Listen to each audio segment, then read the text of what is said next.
আলহামদুলিল্লাহি ওয়াহদা ওয়াসসালাতু ওয়াসসালামু আলা মান লা নাবিয়্যা বা'দা আম্মা বা'দ ফাআউযু বিল্লাহি মিনাশ শাইতানির রাজীম বিসমিল্লাহির রহমানির রহিম আকুল রাব্বি জিদনি ইলমা আন আনাস ক্বালা রাসূলুল্লাহি সাল্লাল্লাহু আলাইহি ওয়াসাল্লাম তালাবুল ইলমি ফারিদাতুন আলা কুল্লি মুসলিমিন। মানবতার সন্ধানে পবিত্র কোরআন ও সহিহ হাদিসের বাস্তবায়নে কামডোল মোড় যুবক বিন্দুর পরিচালনায় 16 এপ্রিল তাবলিগি জালসা এবং আমার সুপ্রিয় শিক্ষক মণ্ডলী এবং অত্র জালসার সুপ্রিয় সভাপতি মহাশয়, সর্বাগ্রে মহান সত্তা আল্লাহ সুবহানাহু ওয়া তাআলার প্রশংসা, যিনি আমাদেরকে আজকে অত্র মাহফিলে উপস্থিত হওয়ার তৌফিক দান করেছেন। আলহামদুলিল্লাহ। তিনার পরে নবী মুবাশশির সাল্লাল্লাহু আলাইহি ওয়াসাল্লাম, তিনার প্রতি শত শত শান্তির ধারা বর্ষিত হোক। আল্লাহুম্মা আমিন, আল্লাহুম্মা সাল্লি আলাই, আল্লাহুম্মা বারিক আলাই। সুপ্রিয় দর্শক মণ্ডলী, সংক্ষিপ্ত সময়ে আলোচ্য বিষয় শিক্ষার গুরুত্ব এবং তার তাৎপর্য বা যুবক সমাজের উন্নয়নের পদ্ধতি। আমার ওস্তাদ একটি কথা বারবার বললেন, যে আমিও বলতে চাচ্ছি ওই কথাটা আবার, যে আজকে তাবলিগি জালসা এটা কোনো নাচের মঞ্চ নয়, গানের মঞ্চ নেই। এখানে কোরআন এবং সুন্নাহর আলোচনা হবে। আর এই যে তাবলিগি জালসাটা করার মূল উদ্দেশ্য কি? যে মানুষের নিকট কোরআন এবং সুন্নাহর দাওয়াত পৌঁছে দেয়, একটাই লক্ষ্য এবং উদ্দেশ্য। কিন্তু পূর্বে সূচনাতে প্রচার করা হয়েছে, পাবলিসিটি করা হয়েছে যে আসর সালাত বাদেই বক্তব্য আরম্ভ হবে। কিন্তু আজকে দুঃখের বিষয় যে আজকে আমরা এই প্যান্ডেলে এসে আমরা উপস্থিত হতে পারিনি। আর আজকে আলোচনা হবে তাদেরকে নিয়েই, যারা ভবিষ্যৎ প্রজন্মকে উজ্জ্বল করবে, বর্তমান প্রজন্মকে যারা উজ্জ্বল করবে তাদেরকে নিয়ে আলোচনা হবে। আর আজকে তারাই নাই সামনে। তাহলে কাকে কি বলবো আমরা? কার কাছে গিয়ে কোরআন এবং সুন্নাহর দাওয়া আমরা পৌঁছাবো? তা আজকে এই ভারতবর্ষে যে মুসলিম উম্মাহ লাঞ্ছিত, অপমানিত, তার কিছু কারণ, কিছু নমুনা রয়েছে। তার কারণে যে আজকে দেখেন যে মানুষকে সঠিক পথে প্রদর্শন করার জন্য, সঠিক পথ দেখানোর জন্য আলোচনার ব্যবস্থাপনা করা হলো, অথচ তারা নেই। তবুও আমার আলোচনা ইনশাল্লাহ আমি সামনে নিয়ে যাচ্ছি। আমি যেটা আয়াত তেলাওয়াত করেছিলাম বা সূচনাতে যে হাদিসটা, মিশকাতুল মাসাবি হাদিস নাম্বার 218, সুনানে ইবনে মাজাহ হাদিস নাম্বার 224, সহিহুল জামে হাদিস নাম্বার 3913, হাদিসের রাবী হচ্ছে আনাস। তিনি বলছেন, তালাবুল ইলমি ফারিদাতুন আলা কুল্লি মুসলিমিন। প্রত্যেকটি মুসলিম ব্যক্তির উপরে ইসলামের জ্ঞান অর্জন করা ফরজ। কতটুকু ফরজ? একজন মুসলিম পৃথিবীতে আরোহণ করার জন্য যতটুকু জ্ঞান অর্জন করা প্রয়োজন ততটুকু ফরজ। এবং কি প্রত্যেকটি মুসলিম ব্যক্তিকে ইসলামের মৌলিক বিষয় অবগত হতে হবে, একথা বলা বাহুল্য। যদি আমরা ইসলামের মৌলিক বিষয় অবগত না হয়, তাহলে কিয়ামতের মাঠে এর জবাব দিতে হবে, একথা বলা বাহুল্য। সম্মানিত উপস্থিতি, যে কথা বলতে চাচ্ছিলাম, আপনি বিজনেস করছেন, সালাত আদায় করছেন, আপনার বিজনেসটা হালাল হচ্ছে না হারাম হচ্ছে? আপনি যে কোনো কাজ করছেন সেটা ঠিক না ভুল হচ্ছে, এইগুলি আপনাকে অবগত হতে হবে। এইগুলি হচ্ছে ইসলামের মৌলিক বিষয়। আজকে যদি একজন মুসলিম ব্যক্তিকে প্রশ্ন করা হয় যে ইমানের আরকান কয়টি সে বলতে পারবে না, ইসলামের স্তম্ভ কয়টি সে বলতে পারবে না, সে তাকদীর কি সে আজ পর্যন্ত জানে না। আজকে আমরা তাওহীদ বুঝতে পারিনি, মহান সত্তা আল্লাহ সুবহানাহু ওয়া তাআলাকে আমরা চিনতে পারিনি। তাওহীদের গুরুত্ব কি, তাওহীদের পরিচয় কি, এই যে ইসলামের মৌলিক বিষয় ধারাবাহিকভাবে রয়েছে সেগুলি আমরা অবগত হইনি এবং সেটা আমরা বুঝি না। তার কারণেই আজকে আমরা অধপতনের দিকে অগ্রসর হচ্ছি, একথাই বলা বাহুল্য।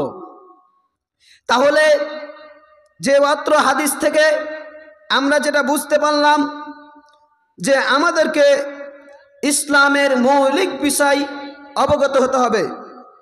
প্রত্যেকটি নবী এবং রাসূলগণ প্রথমে কি বিষয়ে দাওয়াত দিয়েছে যদি আমরা কোরআন অধ্যয়ন করি তাহলে আমরা অবগত হব। সূরা নাহল সূরা নম্বর 16 আয়াত নম্বর 36, ওয়ালাকাদ বাআসনা ফি কুল্লি উম্মাতির রাসূলান আনিবুদুল্লাহ ওয়াজতানিবুত তাগুত। প্রত্যেক জাতির জন্য আমরা রাসূল প্রেরণ করেছি, তারা যেন এই মর্মে দাওয়াত দেয় যে তোমরা এক আল্লাহর ইবাদত করো এবং তাগুত থেকে বেঁচে থাকো। তাগুত কি? তাগুত হচ্ছে শিরক থেকে বেঁচে থাকা। প্রত্যেকটি আদম আলাইহিস সালাম থেকে নিয়ে নবী মুহাম্মদ সাল্লাল্লাহু আলাইহি সাল্লাম পর্যন্ত পৃথিবীতে যতগুলি নবী এবং রাসূলগণ প্রেরণ করেছেন প্রত্যেকটি নবী এবং রাসূলগণ তার কওমকে দাওয়াত দিয়েছে যে তোমরা কি করো, এক আল্লাহর ইবাদত করো, দুই তোমরা তাগুতকে বর্জন করো। কিন্তু আজকে আমরা বাপ দাদার সূত্রে আহলে হাদিস, বাপ দাদার সূত্রে আহলে হাদিস, অথচ আমাদের মধ্যে শিরক রয়েছে, বিদআত রয়েছে, অথচ আমরা আহলে হাদিস কি আজ পর্যন্ত আমরা এটা জানি না। তাহলে তো আমরা লাঞ্ছিত হব না তো হব আর কে? আজকে যুব সমাজের উন্নয়ন কি করে হবে? আজকে যুব সমাজ শিক্ষা থেকে বঞ্চিত, আজকে যুব সমাজ শিক্ষা সম্পর্কে অবগত নয়, না তারা জেনারেল শিক্ষিত ভালো শিক্ষিত হতে পেরেছে, না দিনের জ্ঞান অর্জন করতে পেরেছে। ইনশাআল্লাহ শিক্ষা সম্পর্কে পবিত্র কোরআন এবং সুন্নাতে ধারাবাহিকভাবে যে হাদিস এবং কোরআনগুলি বর্ণনা হয়েছে সেগুলো আমি ইনশাআল্লাহ তুলে ধরব। তারপরে সূরা আলাক সূরা নম্বর 96 আয়াত নম্বর 1 আল্লাহ তাআলা বলছেন, ইকরা বিসমি রব্বিকাল্লাযী খলাক। পড়ো তোমার প্রভুর নামে যিনি তোমাকে সৃষ্টি করেছে। কাকে বলছেন?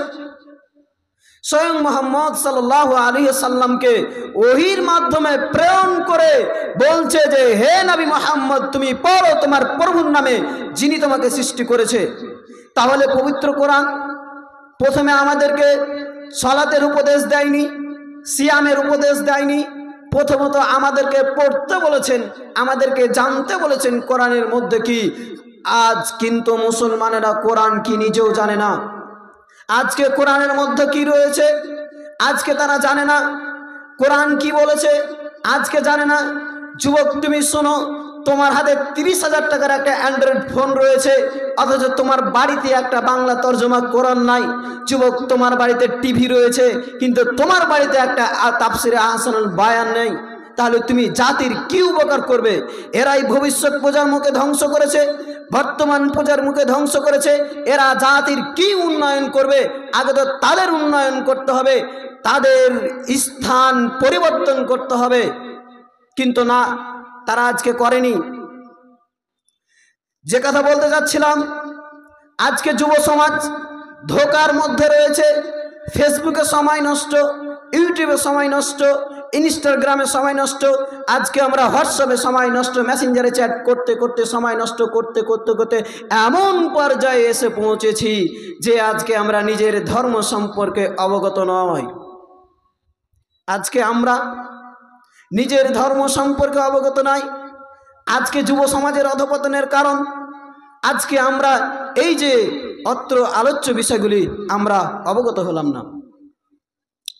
তারপরে সূরা জুমার সূরা নম্বর 39 আয়াত নম্বর 9, কুল হাল আস্তাবিল্লাযীনা ইয়ালামুনা ওয়াল্লাযীনা লা ইয়ালামুন ইন্নামা ইয়াতাযাক্কারু উলিল আলবাব। হে নবী আপনি বলুন, যারা জানে এবং যারা জানে না তারা কি সমান? যারা জানে এবং যারা জানে না তারা কি সমান? কখনো সমান নয়। নিশ্চয় শিক্ষিত মানুষ উপদেশ গ্রহণ করে। এখানে তাহলে যারা জানে এবং যারা জানে না তারা যেমন সমান নয়, অনুরূপভাবে যারা ইসলামের জ্ঞান অর্জন করেছে এবং যারা ইসলামের জ্ঞান অর্জন করেনি এরা সমান নয়। এদেরকে বলা হয়েছে, পক্ষান্তরে আরো একটি আয়াত আসবে যে বলা হয়েছে যে তাদেরকে অন্ধ বলা হয়েছে।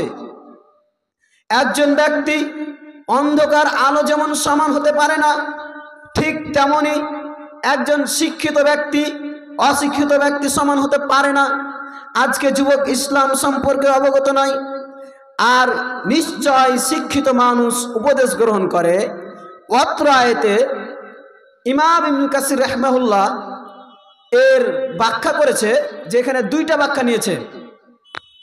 এক, শিক্ষিত বলতে যারা আলেম এবং ওলামা বা তলবে ইলম ধরেন, আর আরেকটা ব্যাখ্যায় ধরেছে এটা যে যারা আল্লাহকে বলে ভয় করে।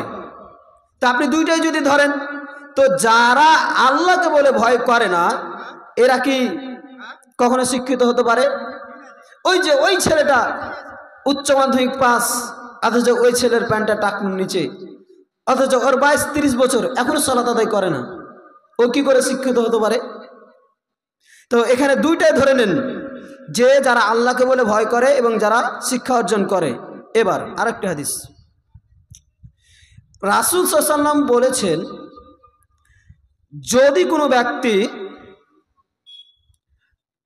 কোনো ব্যক্তি শিক্ষা অর্জন করে, পৃথিবীতে কীট পতঙ্গ, চিউটি, চিউটি মানে হচ্ছে যেটা পিঁপড়া, উর্দুতে বলা হয় চিউটি, যেটাকে বলা হয় উর্দু মে कहते हैं চিউটি, মাছ, যত ধরনের পশু প্রাণী রয়েছে, তারা যারা শিক্ষা অর্জন করে তাদের জন্য ক্ষমা প্রার্থনা করেন। কার কাছে? ফেরেশতাগণ ক্ষমা প্রার্থনা করে কার কাছে? স্বয়ং মহান সত্তা আল্লাহ সুবহানাহু ওয়া তাআলার কাছে। এগুলো শুধু শিক্ষার গুরুত্ব বলছি, এটা শিক্ষার ফজিলত বলছি। আপনার জন্য দোয়া করবেন না, কিন্তু আজ থেকে যদি আপনি ইলম অর্জন করার আরম্ভ করেন বা শুরু করে দেন, আজ থেকে আপনার জন্য দোয়া করবে। আজ থেকে আপনার জন্য দোয়া করবে কারা? এই যে পশু পাখি কীট পতঙ্গ। কিন্তু আজকে আমরা শিক্ষা সম্পর্কে ধারাবাহিকভাবে যদিও দার্স দিই, কয়জন মানুষ আমরা শিক্ষার দিকে অগ্রসর হই অর্জন করার জন্য? হই না আমরা। তারপরে যেটা বলতে চাচ্ছিলাম, একটি হাদিস মজুদ আছে, হাদিসটি রয়েছে, হাদিসের রাবি হচ্ছে আবু হুরায়রা। তিনি বলছেন, সুপ্রিয় বানী ইসরাইল ভাই বলছিলেন আলোচনার সূচনাতে, উনি বক্তব্য যখন দিচ্ছিলেন, তবুও এ বিষয়ে যেহেতু হাদিসটা আমিও বলছি। আবু হুরায়রা রাদিয়াল্লাহু তাআলা আনহু বলেন, রাসূল সাল্লাল্লাহু আলাইহি ওয়াসাল্লাম বলেছেন, মানুষ যখন মারা যায় 3টি আমল বন্ধ থাকে না, সাদকায়ে জারিয়া থাকে, তারপরে সমস্ত আমল বন্ধ হয়ে যায়। সে 3টি আমল কি? এক, দান এবং সাদকা। আজকে ধরে নেন, এই যে আপনি তাবলিগি জালসাতে 10 টাকা দান করলেন, এই জালসা থেকে মাইক ভাড়া করা হলো, প্যান্ডেল ভাড়া করা হলো, বক্তাদেরকে দাওয়াত দেওয়া হলো, তাদেরকে সেখান থেকে হাদিয়া প্রদান করা হলো। এই যে আপনি 10 টাকা দান করলেন, এই বক্তব্য শুনে যদি একজন কেউ পরিবর্তন হয়ে যায়, এটা হচ্ছে আপনার সাদকা জারিয়া। সে যতদিন পর্যন্ত আমল করবে আপনার কবরে সেই নেকি পৌঁছতে থাকবে। বা আপনি মসজিদে একটা পাংখা দিয়েছেন, যতদিন সেই পাংখা থাকবে অতদিন পর্যন্ত আপনার সাদকায়ে জারিয়া থাকবে। আপনি মাদ্রাসাতে একটা ইট দান করেছেন, ওই যে সাদকায়ে জারিয়া থাকবে। 2, নেক সন্তান। আপনার ছেলেকে আলেম তৈরি করলেন, তলবিল ইলম বানালেন, আপনি যেদিন মারা যাবেন আপনার ছেলে মহান সত্তা আল্লাহ সুবহানাহু ওয়া তাআলার নিকটে দোয়া করবে, আল্লাহ রব্বির হামহুমা কামা রব্বায়ানি সাগীরা, আল্লাহ আমার আব্বা আমার ছোট কালে যেভাবে আমাকে লালন পালন করেছে আল্লাহ আপনি তাকে সেইভাবে লালন পালন করুন। আপনার জন্য দোয়া করবে, কবর জিয়ারত করবে, এটা হচ্ছে সাদকা জারিয়া। নাম্বার 3, যে ব্যক্তি শিক্ষা অর্জন করে এবং অপরকে শিক্ষা দেয়, যেমন উদাহরণস্বরূপ বলা যেতে পারে আমার সুপ্রিয় শিক্ষক মণ্ডলী, তাদের কাছ থেকে আমি অধ্যয়ন করে কোরআন এবং সুন্নাহ জ্ঞান অর্জন করেছি, সেটা আপনাদের সামনে দাওয়াত এবং তাবলীগ করে পৌঁছে দিচ্ছি। ওই যে আমার ওস্তাদ আমাকে কোরআন এবং সুন্নাহর শিক্ষা দিয়েছে, সেই ধারাবাহিকভাবে সেগুলো আমরা জেনেছি, আমল করেছি, আপনার নিকট পৌঁছে দিয়েছি। তার কারণেই সেটাও হচ্ছে সাদকায়ে জারিয়া, কিয়ামত পর্যন্ত যতদিন না হবে আমার ওস্তাদেরা নেকি পাবে। অনুরূপভাবে আমি নূর জামাল আপনাকে যদি আমি শিক্ষা প্রদান করি তাহলে আমিও কিয়ামত পর্যন্ত নেকি পেতে থাকব। এগুলো হচ্ছে শিক্ষার গুরুত্ব। কিন্তু না, আজকে আমরা এই শিক্ষা সম্পর্কে অবগত নই, যা আমরা এইগুলো আমরা বর্জন করেছি। সময় যেহেতু সংকীর্ণ, আরও কিছু বলার ছিল, অবশ্যই আরও কিছু বলি। তারপরে এবার আপনার সন্তানকে কি করে উন্নয়নের পথে নিয়ে যাবেন? আপনার সন্তানকে যদি উন্নয়নের পথে নিতে চান, যদি শিক্ষার উঁচু মর্যাদায় পৌঁছাতে চান, আপনি যদি চান আমার ছেলে দায়ী হোক, আলেম হোক, তাহলে আপনার কিছু করণীয় রয়েছে বা কিছু বর্জনীয় রয়েছে। আপনার সন্তানকে যদি নেককার করতে চান তাহলে আপনাকে একজন নেককার স্ত্রী দেখে বিবাহ করতে হবে। আজকে যুবক তুমি ধোঁকার মধ্যে রয়েছো, আজকে তুমি পরকীয়ার মাধ্যমে একজন মেয়েকে বিবাহ করছো, তুমি লাভ ম্যারেজের মাধ্যমে একজনকে বিয়ে করছো, তাহলে সেই একটা সন্তান উপহার দিতে পারলে কিন্তু সন্তানের জন্য তুমি আদর্শ মা উপহার দিতে পারলে না, তাহলে তোমার লক্ষ্য উদ্দেশ্য তুমি পৌঁছতে পারবে না। যাবে যখন অনেক দূরে, সাবঘাটে নামতে নেই। যুবক, তোমার লক্ষ্য এবং তোমার উদ্দেশ্য তুমি আগে স্থির করো। যদিও ছাত্র ভাইরা থাকো মাদ্রাসা, তাদের উদ্দেশ্যই বলি, তোমার ছাত্র ভাই তোমার লক্ষ্য তোমার উদ্দেশ্য স্থির করো। তোমার লক্ষ্য এবং উদ্দেশ্য কি? তোমার লক্ষ্য যদি হয় দায়ী হব, তাহলে তোমাকে দায়ীর মতো কাজ করে যেতে হবে। তোমার লক্ষ্য উদ্দেশ্য যদি আমি ভালো আলেম হব, তাহলে সেটা স্থির করেই তোমাকে অতিবাহিত করতে হবে। যখনই ঝড় বয়ে আসবে তখন তোমাকে ঢলে পড়লে হবে না, তোমার লক্ষ্য উদ্দেশ্যে পৌঁছতে পারবে না। তাহলে কি করতে হবে? লক্ষ্য উদ্দেশ্যের মধ্যে স্থির থাকতে হবে। আপনার ছেলে আপনার মেয়েকে আপনি লক্ষ্য উদ্দেশ্য করেন যে আমি কি করতে চাই, প্রথমত এটা উদ্দেশ্য করেন। কিন্তু না, আজকে আমরা ওই ছোট ছোট বাচ্চাকে ধ্বংস করেছি। এই বর্তমান তরুণরা, যুবকরা ধ্বংস হয়েছে। এরা যে বর্তমান যেমন প্রজন্ম, এদের পেট যে সন্তান সন্ততি হবে, এরা হচ্ছে ভবিষ্যৎ প্রজন্ম। তাহলে এদের যদি আমরা উন্নয়ন করতে চাই, তাহলে আদর্শ মা উপহার দিতে হবে একজন সন্তানকে, আদর্শ বাবা হতে হবে। যেমন ইব্রাহিম আলাইহিস সালাম দোয়া করেছেন, রব্বি হাবলি মিনাস সালিহিন, হে আমার রব আমাকে সৎকর্মশীল সন্তান প্রদান করুন। কাকে বলছেন? আল্লাহকে বলছেন। অনুরূপভাবে প্রত্যেকটি ব্যক্তিকে মহান সত্তা আল্লাহ সুবহানাহু ওয়া তাআলার নিকটে সৎকর্মশীল সন্তান চাইতে হবে। আদৌ কি আমরা চাই? কি করে যুব সমাজ উন্নয়ন হয় না? বর্তমান সময় যুবক সমাজের একটি ধ্বংসের কারণ, আজকে যুবকরা ফ্রি ফায়ার নিয়ে ব্যস্ত, পাবজি নিয়ে ব্যস্ত। পাবজি খেলতে খেলতে সময় পার করতে করতে রাত 12টা, রাত 1টা এভাবে সময়কে অতিবাহিত করে। ফ্রি ফায়ার খেলতে সময় অতিবাহিত করতে করতে সময় নষ্ট করে থাকে। আজকে ছোট ছোট বাচ্চারা আজকে তারা শিক্ষা থেকে বঞ্চিত। না পিতা শিক্ষার গুরুত্ব বুঝলো, না মাতা শিক্ষার গুরুত্ব বুঝলো। এদের কি করে উন্নয়ন হবে আমি মনে হয় বোঝাতে পারিনি আমার আলোচনা থেকে। আমি যেগুলো পয়েন্ট বললাম, যদি আপনি অধ্যয়ন করে আপনি বাস্তবে সেটা করে দেখাতে পারেন, তাহলে আপনি সফল একজন পিতা, তাহলে আপনি একজন সফল মাতা।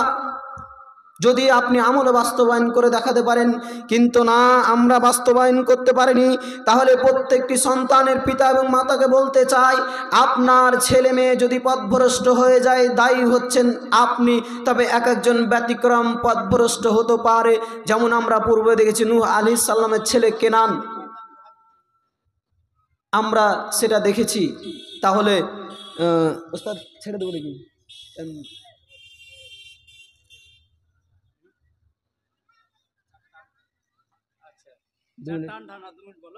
তো যেটা বলতে চাচ্ছিলাম যে আপনার ছোট বাচ্চার হাতে এই অ্যান্ড্রয়েড ফোনটা তুলে দিবেন না ভুল করেও। যেই মাতা যেই পিতা এই সন্তানের হাতে এই অ্যান্ড্রয়েড ফোনটা তুলে দেয়, সে আসলে মা না, সে হচ্ছে শত্রু। সে আসলে পিতা না, সে সন্তানের শত্রু।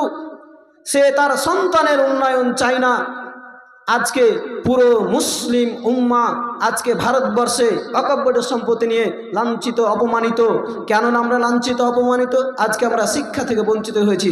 ওই যে আমরা ইংরেজের গোলামি করতে করতে করতে আমরা সময় অতিবাহিত করেছি। আজকের যুবকরা, আজকের পিতামাতারা সন্তানকে ওই গোলামি করা শিখিয়েছে, কিন্তু এটা শেখানি যে কাউকে কিভাবে গোলামি করাতে হয় এটা শেখায়নি। আজকে তারা কেরালা খাটতে যায়, দিল্লি বোম্বাই যায় ওই গোলামি করতে। দেখেন কয়টা মুসলিম ছেলে বড় কোম্পানিতে জব করে, কয়টা মুসলিম যুবক ভালোভাবে উন্নয়নের পথে আছে, অথচ 99% যুবকরা আজকে জেনারেল শিক্ষার পেছনে ছুটছে, অথচ সেই দুই দিকে বিফল। তাহলে বক্তব্যের সারাংশ হচ্ছে এটাই, যুব সমাজ কী করে উন্নয়ন হবে, জাতি কী করে অন্ধর পথ থেকে আলোর পথে ফিরে আসবে। জাতি যদি চায় যে আমি অন্ধর পথ থেকে আলোর পথে ফিরে আসব, তাহলে তাকে শিক্ষা অর্জন করতে হবে, না হলে সেই অন্ধের পথে থেকে যাবে, আলোর পথে ফিরে আসতে পারবে না। সময় যেহেতু শেষ, সর্বশেষ মহান সত্তা আল্লাহ সুবহানাহু ওয়া তাআলার কাছে দোয়া, যেন আমরা শিক্ষা অর্জন করতে পেরে অন্ধের পথ থেকে আলোর পথে ফিরে আসতে পারি। মহান সত্তা আল্লাহ সুবহানাহু ওয়া তাআলা আমাদেরকে তৌফিক দেন, আল্লাহুম্মা আমিন। আল্লাহ, আজকে আমরা জানি না কতজন পৃথিবী ছেড়ে চলে গিয়েছে, তাদের কবরে কি আযাব হচ্ছে, আল্লাহ আপনি তাদের শাস্তি মাফ করেন।